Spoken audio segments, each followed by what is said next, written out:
Hi everybody, it's been a while since I've done a video. I've been really busy working on music, and that will be all coming out soon, so keep your eyes peeled for that. But today I want to talk a bit about my new favorite synth called Vital. And this synth is great. I really like it. I've been beta testing it for probably about a year, almost a year, something like that. And it's my new favorite synth for most things that are not esoteric, wacky, funky stuff. But even then, it does a lot of esoteric, fun, wacky, funky stuff. So I'm here for it. You all know that I like to get really weird with my sound design, and I have been able to get very weird with this.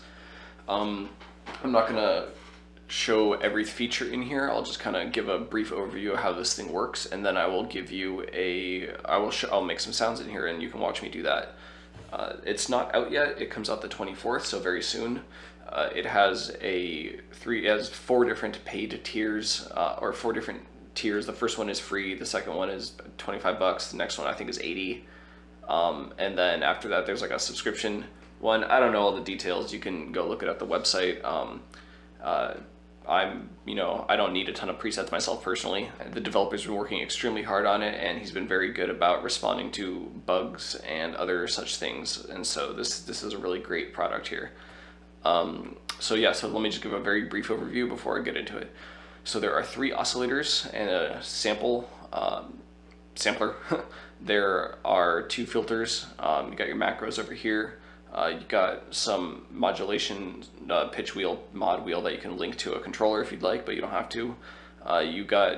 So here there's only three envelopes, but you'll see if you assign one, a fourth one pops up, and then so you get a number of them, and that's the same thing applies to the LFOs and then the random modulation sources too. LFOs are LFOE, they do their job. You got the random modulation sources, which are really cool. They're one of my favorite features.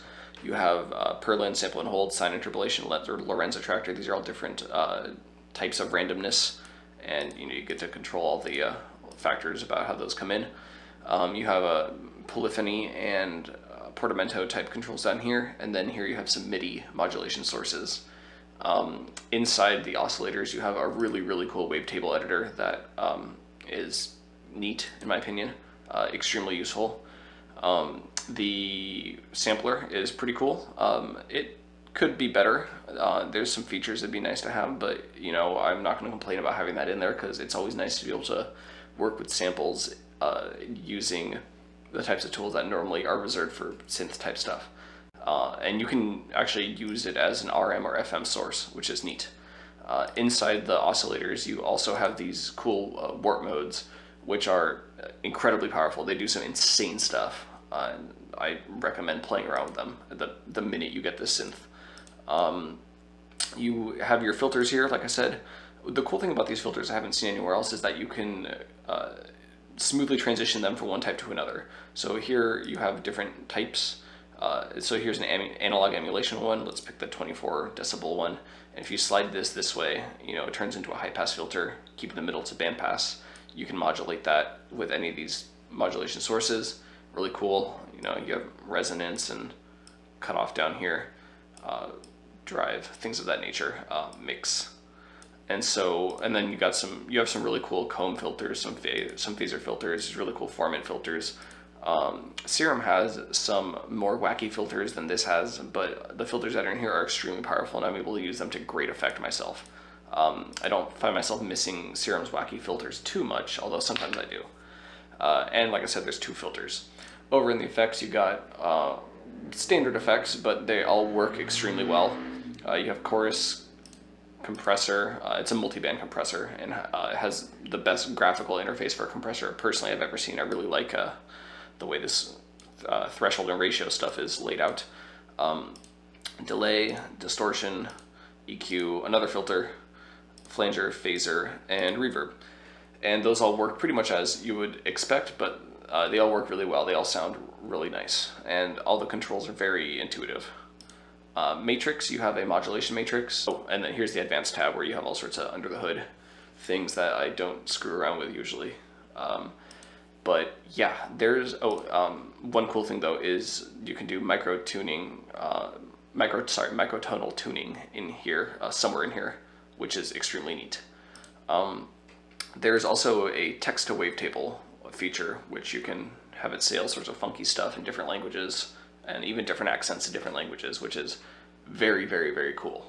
Very extremely, I mean, it's weird, but it's useful for what I do. Anyway, I don't know if I said it yet, but I think this is pretty much a Serum killer. Serum is an amazing synth, and there's still parts of it that I really love and I'm not going to stop using. But for all intents and purposes, I pretty much never reach for Serum when Vital is within reach. It's pretty powerful. What this thing can do.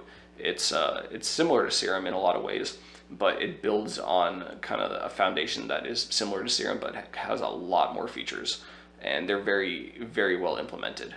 So props to the developers. They are the main developer, and then the people who did the UI.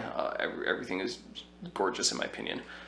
So yeah, so let me get into making some sounds. Alright, so here's a blank Vital patch, or initialized Vital preset. And I'm gonna make some glitchy stuff with it. Just gonna do a little bit of a generative, quasi-generative patch, and we'll see what happens. So let's see. First thing I like to do is put a little bit of just a random MIDI around.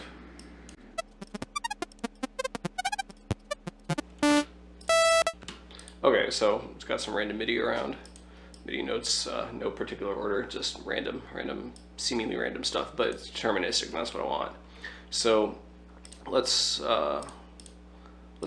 a wavetable. You know, normally I'd just pick a preset one, but let's want to show off some cool stuff in here. So we have a little additive engine here. So let's yeah. So here, all right. So here's the first keyframe. Let's make a second keyframe.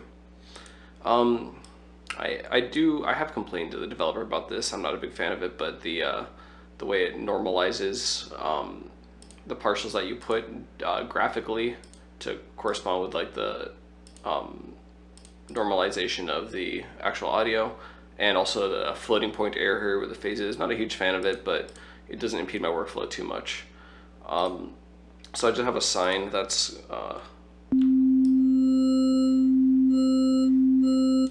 let's make this one a little, no, that's okay. Yeah, and so let's add a modifier. So what's going on here is that these are keyframes, and we're making a wavetable. So you can modify the wave all sorts of different ways at certain frames, and then the wavetable is just like a scanning through of these phases. So, or of these keyframes. So you can, it's a really cool way to do synthesis. So let's leave that basically at 0, and then let's make another keyframe here. Hop over here, let's crank that sucker.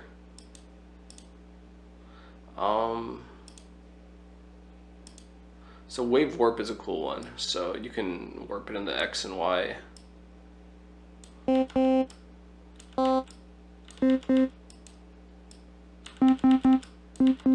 Okay, let's make another keyframe over here.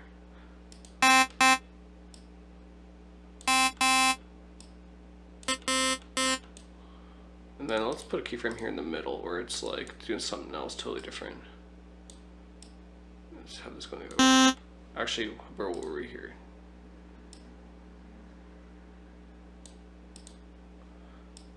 Let's do that. So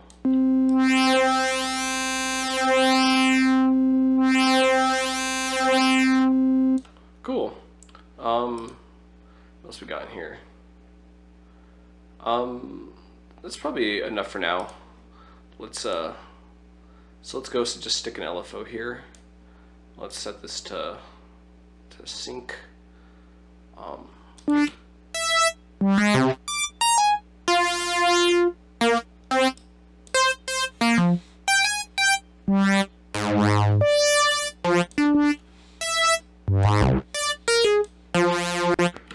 Okay, let's pick a one of these warp modes here. So let's not do random amplitudes. Let's do inharmonic stretch, because I'm all about being inharmonic. And let's take a random here.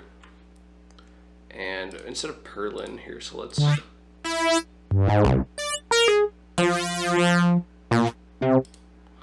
sample and hold. I like sample and hold a lot.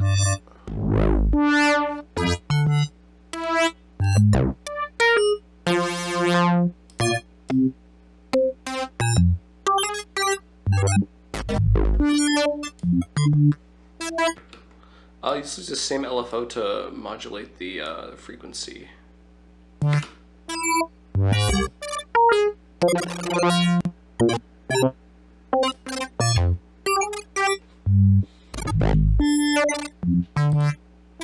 So as you can see, we've done like barely anything in. I'm already getting some interesting glitchy stuff. Not quite interesting enough for me to like use in a song, but you know we're getting somewhere. Some interesting is happening. So let's bring in a second oscillator, and for this one, let's just pick a wavetable because I don't feel like making another custom one. Let's see. Fun fact: drink the juice. Actually, that's Glurklunk made this wavetable out of a bass sound I made. So that's neat. Let's keep this for now. Let's keep this one octave above this one, but we may change that later. So let's have it be oscillator 1 be FM by oscillator 2, and let's pick random 2 and have this be modulating this guy, and we can do sine interpolate. That's fine.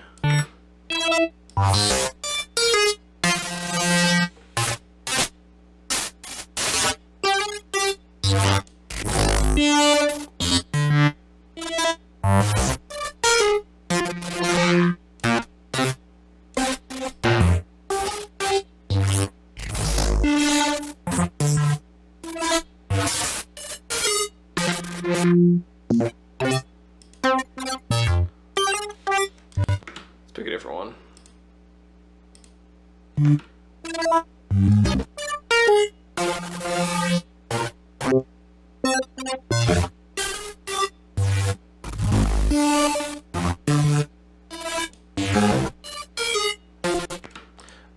Let's assign a macro to this, to the FM, because we may want to automate that later.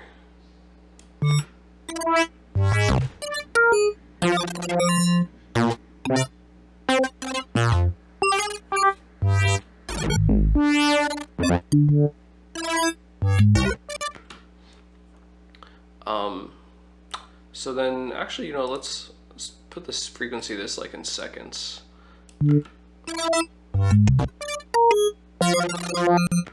And this random, you know, we could, since this LFO is modulating this random, we could have this random also modulating the LFO speed. Let's see what happens when we do that.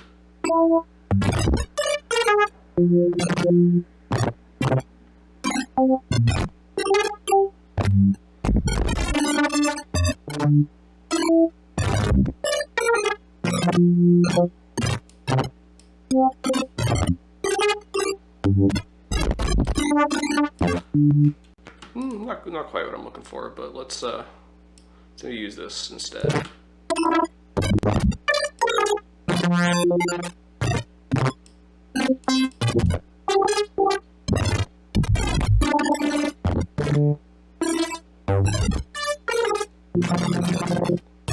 So the modulation sources, at least the LFOs here, have a stereo. Now obviously you can actually have different modulation values on each of the stereo channels. I think I'll keep that off for now, but maybe we'll introduce that later. So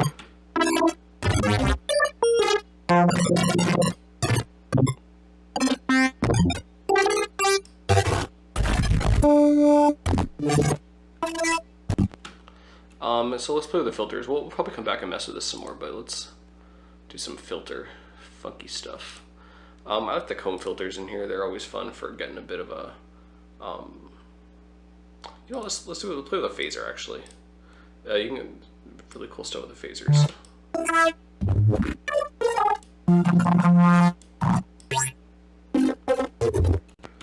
You know, I changed my mind. I want to do a comb. I want that kind of metallic sort of thing going.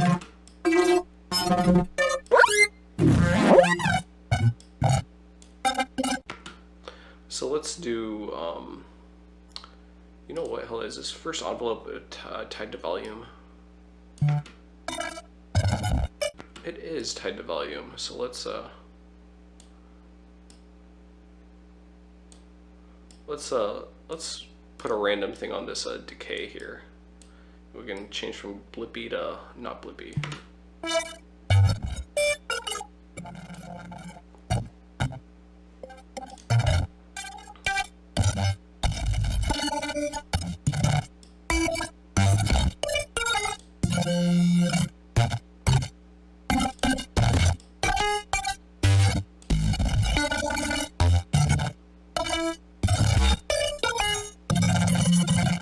Okay, so let's dink around with this filter, the filter bit. So I'm gonna put a so the way that the comb is modified, I'm putting an LFO on that, but let's also put that on sync.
Let's do a one of these. No, not that one. Here we go. One of these notch spread filters. So these are fun. These do some things, some funky things. Oh, so let's have filter 1. There we go.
Let's do a down sample. Nah, let's try Bit Crush.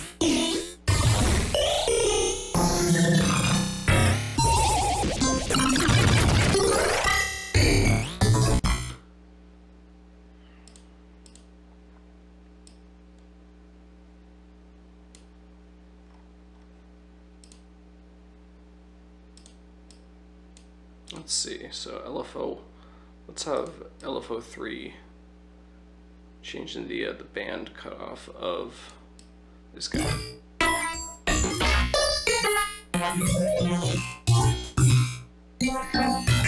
Then let's have the matrix. Let's do in the matrix. So we want LFO2 to control LFO3 frequency. There we go. And we'll do that much.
What do we want to do here?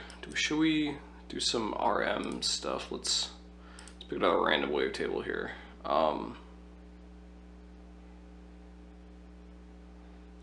Crappy toilet. So who knows what's going on there, but let's roll with it. Instead of formula, let's have this beginning RN by oscillator 3.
and then, you know, we just, yeah, you know, you just do that. So we automate these macros around. Oops.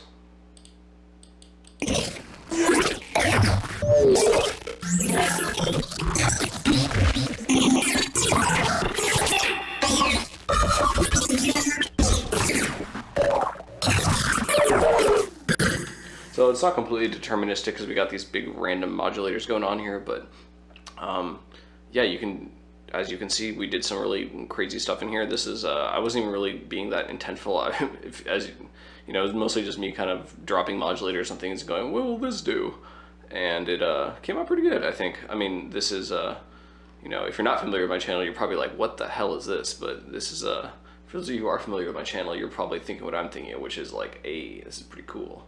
So what I would do from this point is, you know, modulate the macros around until it sounds kind of how I want, and then I would record it, and then I would do something else to it, which is like some kind of resampling, so maybe some kind of granular something, or, you know, what you can do also is drop it right back here into the sample window, and then keep playing with it more. So that's another option. Okay, so this is a patch that I actually didn't film myself making, but I'll go ahead and explain everything going on in here. But first, let me play a bit of how it sounds.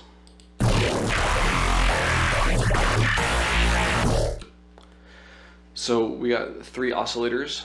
This one down here is no wavetable action going on. It's just a simple kind of quasi sine wave, and that's just for sub reinforcement. So this one up here, it's at 24 semitones above the baseline frequency, and this one's 24 semitones below. And what's going on here is that this first macro is controlling the FM amount that the second one does to this first one. And what happens is that when you have a really low pitched oscillator frequency modulating a really high pitched one, you get this kind of sort of squealy, kind of growly FM effect. You just got to try it out. It's kind of cool. And so not only am I doing FM with this macro, I am also changing the wavetable, or modifying the wavetable with this macro. And so it's kind of like a sine wave with a bit of harmonics, but then once I do this, it gets, I'm putting some wave warping action to really kind of like stretch it and give it some more higher frequency content. And so that works together with this second macro, which I have labeled Screech. Yeah. Because if I go really high, it starts kind of screeching a little. This is controlling the, whatever you call this, the kind of wave modifier here, which is different than the wave warping, but it's on pulse mode. And that combined with the warp mode harmonic stretch on this first one,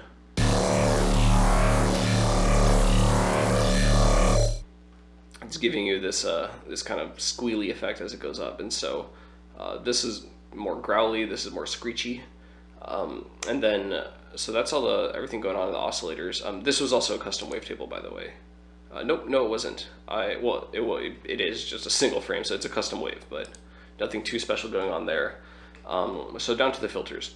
The filters are where a lot of the movement's coming from in all this action here.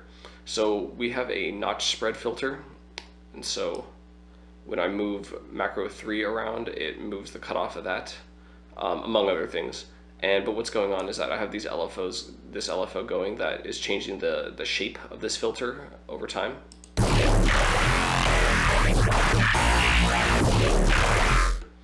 And so, because if you move this way, it like turns it into a notch, where if you have it here, it keeps it as like a kind of like a, not notch, it's like a, I don't know what you want to call this. It's a bit of a bump, but then it has like these little notches next to it. So yeah. All right. So yeah, the LFO is changing the shape of the filter here. And so then I have another macro, which is like a second movement one. And that's modifying the cutoff position of this notch, which is kind of wobbling between like switching to a high pass and low pass. And then here in the effects, I got a lot more going on too. So the first thing is I have another filter, and it's a positive phasor filter, but I have it looking more or less like a kind of like this filter one here, a similar shape. So that's actually being controlled by macro. And so as is this the actual phaser here, so this is a phaser filter, this is just a regular old phaser, and I'm having their positions be linked to this. So whenever you do this first movement knob, a lot of things move around, which is cool. And then filter 2 or macro 2 here is modifying this first filter, as well as this big huge peak I've put in this EQ. And then those all go into a distortion so right here I have it on linear fold. Really kind of most of these sound fine in different ways, like soft clip works fine, hard clip works fine. Even sine fold, the thing is you just don't want it to get like too distorted and too noisy.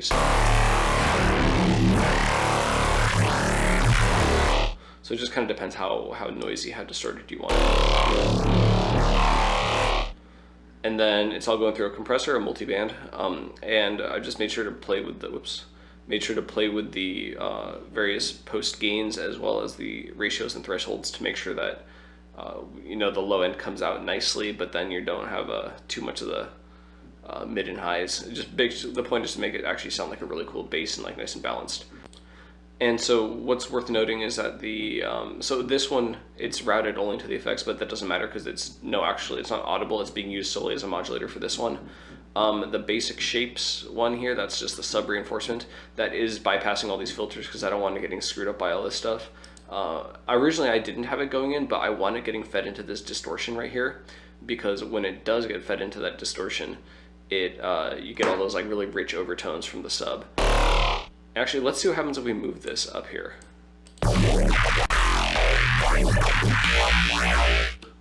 Versus. So kind of the order that you place these in is going to affect, the amount of grit versus clarity. Like there's a bit of like a trade-off between the two. And so you can just kind of decide how you want that. The LFO over here, I just have it on trigger mode, so it resets every time you make a new MIDI note. And I just have it set to half a bar. I think that's what this half stands for. Yeah, half a bar. And yeah, that's this bass patch. It's pretty straightforward. I'm not making use of like every crazy nifty little feature in Vital, but I'm definitely making use of a couple of my favorite features.